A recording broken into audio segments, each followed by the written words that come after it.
talking to a lot of different builders, something comes up. It's almost like a little bit of a debate. We've got some builders that say they've got to be super logical towards prospects and clients. And on the other side, you've got the builder that opts more for the feeling side. So really, creating like this emotional kind of connection. But sometimes that can come down to two different personalities. One being more of your logical, very facts-based, scientific approach, just the way they think. And then there's like people that have the other approach, a lot more, if I say it, emotional, empath, creative, and can be like lovey-dovey, fluffy type of situation. Yeah, so I guess people that are more like left brain or right brain. Yeah, I think that's dominant. Yep. Yeah, but I guess the main problem that a lot of builders face is that, that they don't know how to distinguish between these two systems that we spoke about the other day. So you and I, we did a podcast around the two systems. Yep. System one being more your emotional. If I plain simply go emotional, easy way, it's a system that you just make decisions without even having to think about it. Whereas system two is like your logical. It's like your lists, it's your numbers. It requires a lot of mental, cognitive to make decisions, which is sometimes the one you don't want people to be in. Yeah. So what I'm hearing is if prospective clients or even clients are in that system two brain, that way of thinking, their mental cognition goes out the window. It almost makes them tired. It makes them, make decisions. Like it takes them ages to make decisions, and projects that fall over not because of external factors like finance and all that.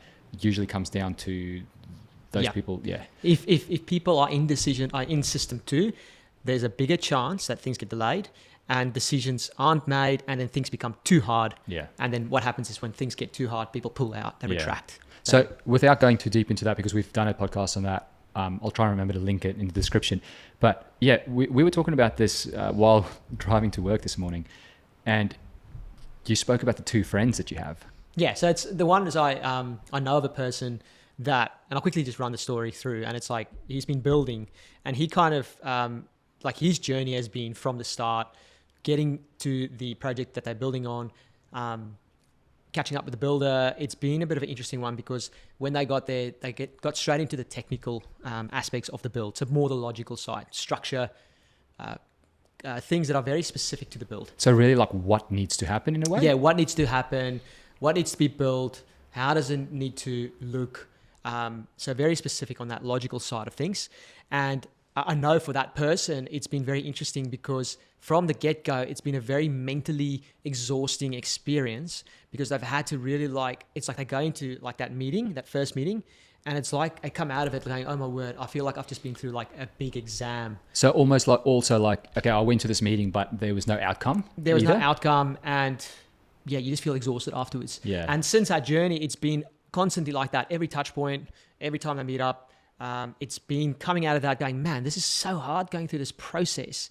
And I know for that person, it's very much like they don't want to go through that again. Yeah. So those are the type of people that, they have normally this bad experience with building. Whether the build turned out really good or not, just that whole like journey. And they have these reservations around building again, and because it was quite painful. Exactly. Because I remember you mentioned to me, you were like this friend, like every time the builder communicated to them, if he communicated. So the friend said like the builder didn't even communicate that much. But if he did communicate, it wasn't really like beneficial either because the communication was around, all the what's, and also like just what is going wrong with no real like problem solving, no proactiveness. It was always like passive and always like things are getting delayed the whole time. And some of the things were out of the builder's control, but it's like, the communication was just around, this happened and there's not much we can do about it. As opposed to, no worries, so this happened, but what I did was I got this, I got the next trade in to, start doing their part there and like showing proactive. Exactly, that's the thing. And I think at the end of their project, they, I think they didn't want to do it again. Like they look back at that whole experience going, man, I don't even know if I want to build again. They've had this experience that's just like, man, it's not something you want to think about again and rave on about. Yeah, that's on that side. So the painful side, that particular friend was always in this system 2 thinking, and the builder didn't get that person into system 1 thinking. That in terms of the why, right? So the second story. Your other friend. So the second person I know, them kind of going back on the story of their whole experience was like the first time they met up with the builder, the first thing was like they were wanting to talk about price and stuff. What do you mean the person? The person that's building? Yeah, the person that's building. And so the first thing was like the builder said, no, look, the first step is we're going to go through the whole process the way we normally do with all our clients. And so when they met on site, the first thing was for this person I know was to jump into the specifics of the build. But then the builder jumped in and said, hey, I love what you're saying there, and I really want to hear you out.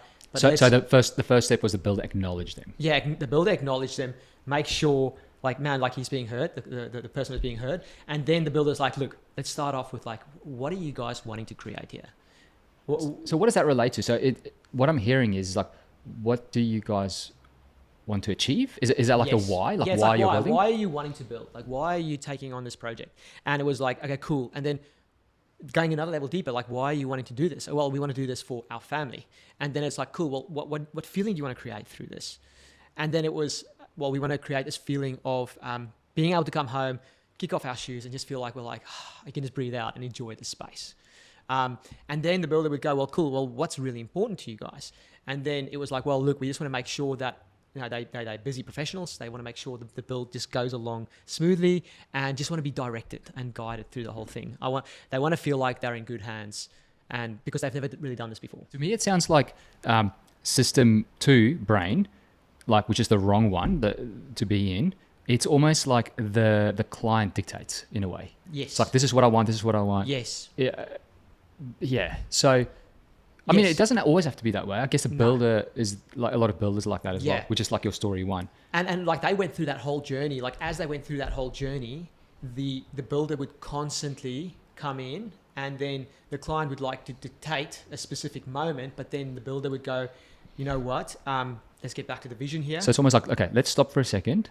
Again, acknowledge them. Yeah, I like what you're saying about the tiles and all this stuff, but let's just zoom out. Let's step back a little bit. And you could physically I can see the builder, because I know who you're talking about. I don't want to name, like we don't want to name any names in these stories today, but I can almost see the builder step alongside the client. So it's like, yeah, I'm in your team. Yes. And then step back. Yes. So they can see the bigger picture. Yeah. And like this specific person I know that went through this, they had a few things that came up, whether it was like fears or objections or things they were very uncertain about. Like what? Specifically was like, just like picking different selections, like colors and things throughout the home that they're going to be happy with.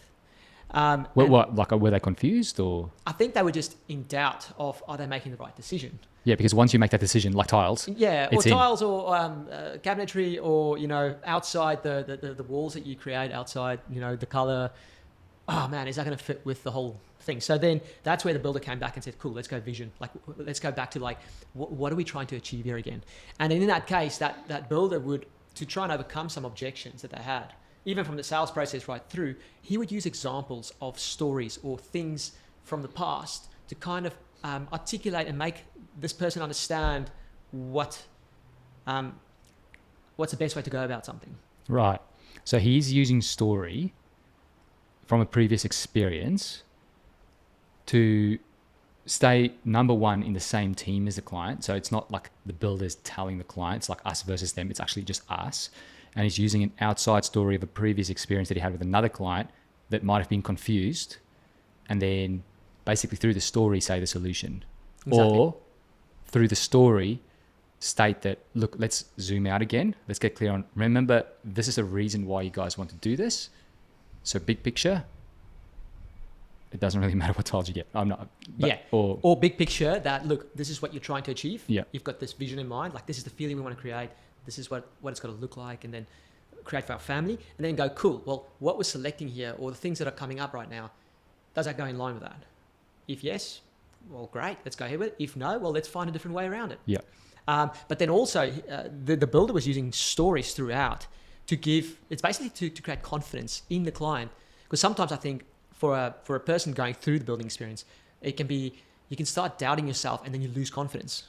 And you, as the builder, it's very important to then guide the client through it and give them confidence. Yeah. That is in line with their vision. Okay, so let's not go too deep on this, but I do want to just, for the audience listening to this, What does a story framework look like real fast? If they're sitting in front of a client and they are struggling to get the client from system 2 thinking to system 1, what type of story do they tell? Like, what is the framework of that story? So in a moment like that, the biggest thing you want to do as a builder in that specific time is you want to go, what's the hurdle here? What's the thing that the client that you're working with there's something they're getting stuck on. Yeah. So it could be like a fear, objection. Yeah. It could be in the sales process. It could be down the track in the process. But let's say it's sales process. Maybe there's like a fear of something very specific. So you got to know what is that hurdle. Once you know the hurdle, then you go, cool. Okay, well, who in the past that I've helped or that I know of have had a similar problem where they overcame that hurdle. Yeah. Or where the builder, help them overcome that. And then you try and get someone that's kind of similar to the person that you're talking to. So if I'm talking to you, for example, then it's like, cool. Well, yeah, there's this guy that lives in this location and he loves his cycle or whatever. He's got a family with one daughter, and he had this thing that came up when we started building that he was like, oh my word, like he had this hurdle in his mind that he thought he couldn't get over, and he had to stop the whole building process. But then what happened was we came in and we looked at the whole process. I, as the builder, said, look, let's do it this way. And then by doing that, we're going to create this result, which means that's going to get you to your final goal of having the home for your family. And then it ended up that way. Exactly. Yeah. And so what that creates is by you telling a story, that client puts himself in the shoes of the example that you're using, the story that you're telling, and they can then imagine themselves overcoming that hurdle and then seeing the end result. And then suddenly they sit there going, yes, I've got confidence. Like, yes. So it's almost like the story listener, so the client, they have the epiphany themselves. Yeah, they have the epiphany. Yeah. And the reason why you used an example story was because the builder could have just gone, look, it's going to be fine. We're going to just do this, and then you're going to be fine, and you're going to have your home. Yeah, that makes sense. But that's a statement. That's not a story. So the person might take that in, but by using a story, you're already creating confidence that it's happened before. Yeah, got it. So, and what I'm hearing as well, like that isn't like a one-on-one kind of situation. So let's say, for example, like the story example you just gave, that's in a one-on-one situation. So you can bring that story up in that moment to overcome that hurdle, that problem, and then move the process along. But if you look at your whole market and you notice that there are actually patterns in your market, target market, so particular fears they might have or particular problems, and you know they have similar desires. So let's say, for example, you're a custom home builder, you build for professionals that have a family. So you start knowing what are their key problems and what are their key desires. So maybe for a professional, it might be like, when I get home, I want to leave work behind. I want to spend awesome time with my family. I want a place that I'm proud of where I can entertain. So all these desires. And then the problem at that point in time is like they don't have it, or they have particular fears that are stopping them from moving ahead, and so on. So you can see the patterns. And now what you want to do is you want to use storytelling in your marketing. Okay, so through videos, through your ad copy, the email nurturing campaigns that you send out to clients, prospects, the ebook, all the information that you normally get across. You want to use stories within that to help them overcome those problems so that you can actually go ahead and help them out. Exactly. An example to that, I know we're going very deep on this now, but I'll give you an example. So there was this guy, Johnny, and Johnny is a very, very busy professional. So he runs his own business, but he's busy like the whole day. And in his mind, he's wanting to build this home, but he's just thinking like he doesn't know where he's going to get time, because in his mind, builders are only operating in certain hours, and it's going to take a lot from his side, and involvement and investment to make this happen. So now let's say a builder notices that and goes, okay, well, there's a lot of type of Johnnies out there.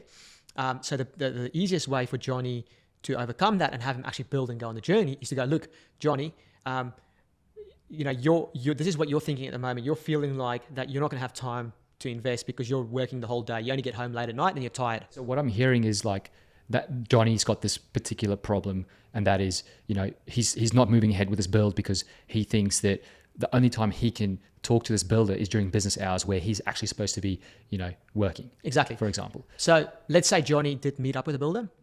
And if the builder asked the right questions about his vision, and then also the things that is important to Johnny, he would have realized in that moment, like, this guy doesn't have much time in the day. Yes. So, look, Johnny, as the builder, what we can do to overcome that for you is that we meet up.